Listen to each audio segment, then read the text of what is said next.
بسم الله والصلاة والسلام على رسول الله.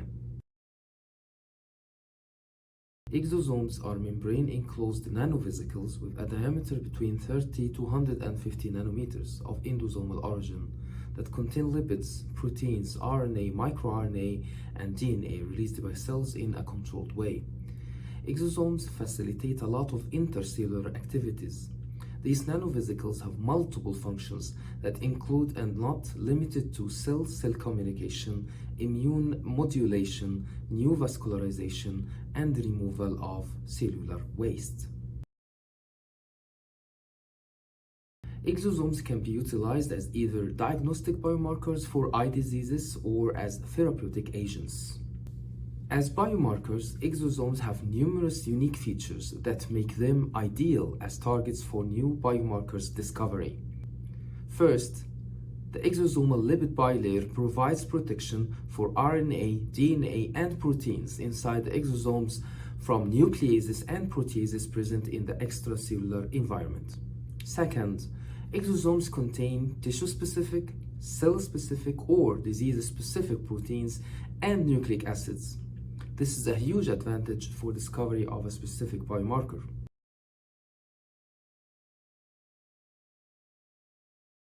Okay, so even for eye diseases, I think blood fractions such as plasma and serum represent perhaps the most promising source for identifying exosomal biomarkers.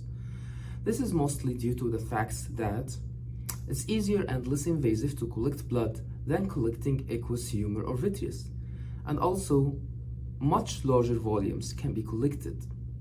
But optimization and characterization of blood-derived exosomes are highly needed in the field of ophthalmology.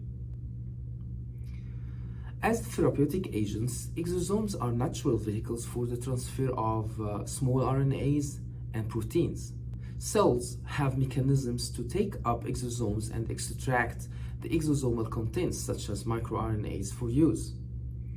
This makes exosomes ideal delivery vehicles for gene therapy involving microRNAs or small interfering RNAs. Unfortunately, very little research has been done aimed at studying the role of exosomes in development and disease process of neovascular age-related macular degeneration or other diseases with abnormal retinal angiogenesis such as diabetic retinopathy. Several recent methods were validated for exosomes isolation from different body fluids. The gold standard method currently is differential ultracentrifugation method. However, there are a lot of commercially available kits that utilize the polyethylene glycol or PEG precipitation method. From our experience, the commercial kits had comparable results to the ultracentrifugation method. The isolation of exosomes should be followed by characterization of the isolated extracellular vesicles for size range and specific exosomal markers. For the characterization, several methods can be applied such as nanoparticle tracking analysis, transmission electron microscopy, immunogold labeling, or Western blot. Nanoparticle tracking analysis can quantify the size and the number of the isolated particles in your sample. Electron microscopy will allow you to visualize the isolated nanovesicles, and you can perform immunogold labeling with a specific exosomal marker such as CD63. You can study exosomes released from cells in vitro or in vivo.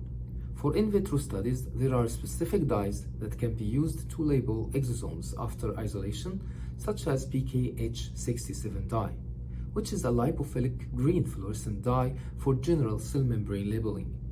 Also, you can create stable cell lines that release fluorescently labeled exosomes, which will be of great help to study cell-cell interaction.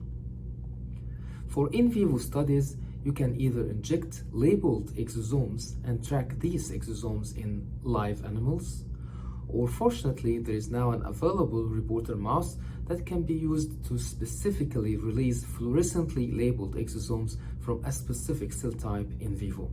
This can be a good tool to study exosomal trafficking in vivo. In conclusion, exosome research field is a rapidly growing field, but unfortunately, we in the ophthalmology are way behind. more efforts are needed to expand research into this highly interesting area and apply this novel knowledge in the eye research field. وآخر دعوانا أن الحمد لله